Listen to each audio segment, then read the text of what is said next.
Hey everybody, I'm Rockin' Robbie Billups. I'm John, Hammertime Holshoe. And we are the Pop Culture Philosophers. And today, we're going to list our top 5 favorite DC comic book events. Insert witty comment here. I have nothing. Was I supposed to come up with something? God damn it.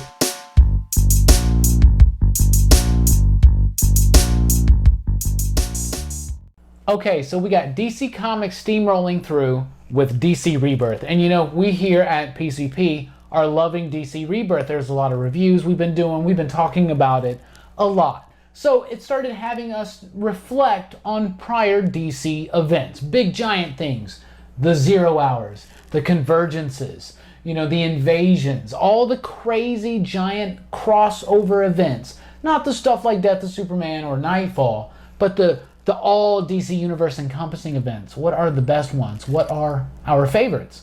So we present to you our top 5 favorite DC comic book events. Number 5 is Flashpoint, 2011. This was written by Jeff Johns, penciled by Andy Kubert. This was where Flash woke up. Things seem kind of off, kind of askew. His mom's alive. Thomas Wayne is now Batman. He shoots people. Yeah. And a variety of other things. Superman is being held captive by the government. The Atlanteans are at war with the Amazonians. And there's just many things are askew. Come to find out what caused this is him going back in time to save his mom. And it caused this ripple effect. Yeah, it caused a ripple effect. He blames Reverse Flash.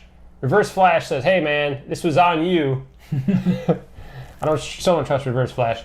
And eventually he goes back to fix this, and that kind of sets off the New 52. But probably the heartbreaking part was when Thomas Wayne gives Barry Allen a letter and knows the events are going to be changed, he'll no longer be Batman, for the alternate timeline to give to Bruce Wayne. And Bruce Wayne, when he reads this letter from his dad, it's just, I've never read something so heart-wrenching in a comic in my life. I remember when Flashpoint came out, and we knew that it was going to spawn off the New 52. A new crisis event has happened that's going to reset things, and we were all so excited. Flashpoint's super cool. They made that awesome Flashpoint Paradox animated film. Flashpoint's cool. Jeff Johns. I think he might be on this list again. Speaking of Jeff Johns, number 4 is Infinite Crisis from 2005 into 2006. Written by, of course, Jeff Johns. Penciled by Phil Jimenez with some help from Jerry Ordway, George Perez, you know, and Ivan Reyes helped him out a little bit. George Perez, Ordway were there because of their work on 0 Hour and Crisis on Infinite Earths. Infinite Crisis is great. It is a sequel to Marv Wolfman and George Perez's Crisis on Infinite Earths. And if you're familiar with that, you know that there were many Earths in the DC universe. You know, Earth 1 and Earth 2 with 2 different Supermen. Things like that, right? Crisis on Infinite Earths brought everything back to one Earth, one shared history.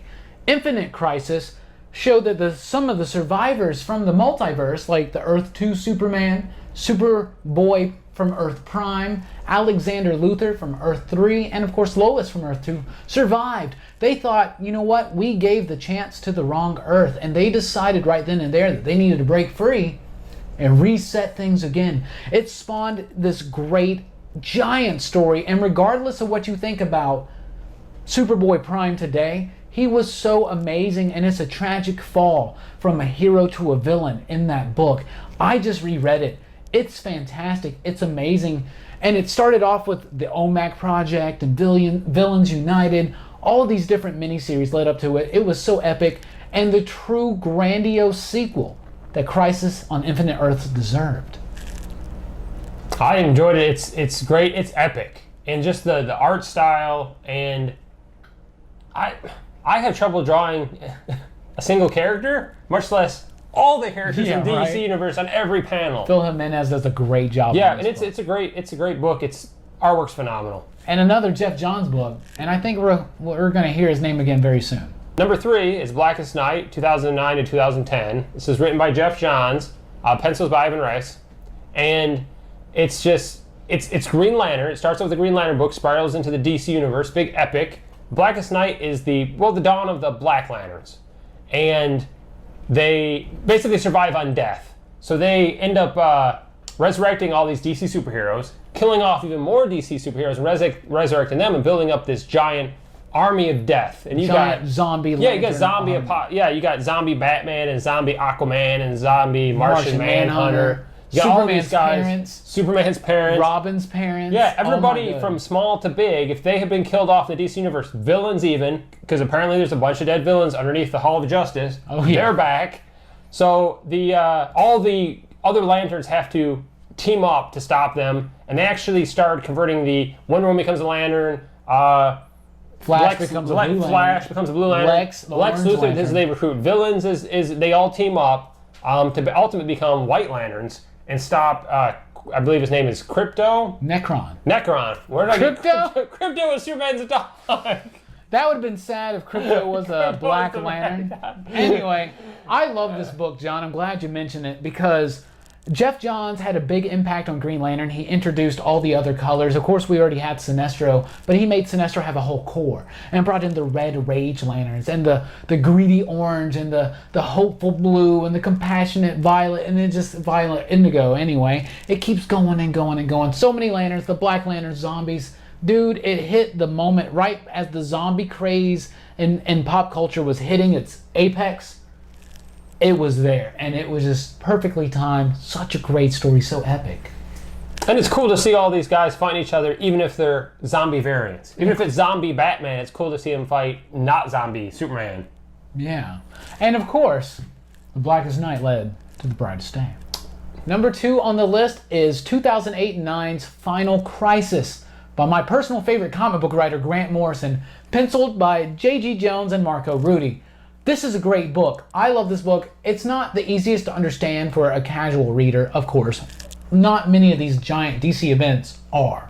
But it's really, really cool. Grant Morrison was trying to show you what it would be like if the reality of this comic book world broke down and evil wins. Darkseid basically incarnates into the reality of the DC universe, like drops down from God level to that plane, and his fall and death crushes that universe. And it, as the world itself is breaking down, since it is a comic book, the laws of physics of a comic book are the laws of narration and narrative, right? So the narrative starts breaking down. It gets hard to follow. Things don't make sense. They jump out of nowhere. This is reality crumbling for a comic book universe. It's great. The best Darkseid story ever. It involved the death of Batman, the death of Batman. Superman's amazing. He saves everything. If you don't understand or get this book, read it over and over again till you do. Video coming soon about it. It's a great book. And of course, this ultimately led up Flashpoint. It led up to Flashpoint, or it preceded Flashpoint. And then, of course, yeah, like you said, Batman dies. Barry Allen comes back in Final Crisis. Yeah, Barry Allen comes absolutely. back, and then so they killed Batman. That was the biggest thing, is the death of Batman. But he wasn't really dead. He was traveling through time. Yeah, the fall of a god and the breaking of a universe. Love it. And our number 1 is Crisis on Infinite Earths. Now, this actually started the whole Crisis phase. Actually, this is the first one. This is 1985 to 86. This is written by Marv Wolfman. And pencils by the great George Perez, he does these brilliant large gatherings of superheroes. Oh my gosh. Yes, absolutely. It's a fantastic book. They promised that worlds would die and that things would be changed and it would impact the DC universe forever. And they really held true to every single one of those promises, unlike any of the politicians running for office today. Anyway, all that aside, Crisis on Infinite Earths is great. It's got a cast of thousands, and it handles it perfectly, and it's an epic, okay? So the DC Universe, like we talked about earlier, is this giant multiverse. This is the story that brings it down into one universe. The Monitor, the Anti-Monitor. It's really hard to explain to anybody who hasn't gotten into it, but if you don't know anything about DC Comics, and you read this book, at the end of it, you know a whole lot more about DC Comics. It has everybody from Commandy to the Blue Beetle. It introduced all these characters into one universe. Captain Marvel, Captain Atom, all these other characters. And of course, it just merged everything into one cohesive reality that was the DC Universe for the late 80s and throughout the 90s and 2000s, and even still proceeds into today. This is what DC Rebirth is bringing back, is the post-crisis universe, and of course the pre-crisis multiverse. It's phenomenal. It's epic in scale. I think it was, to my knowledge, the first super epic DC crossover. I mean, there was crossovers, but not quite like Crisis on Infinite Earths.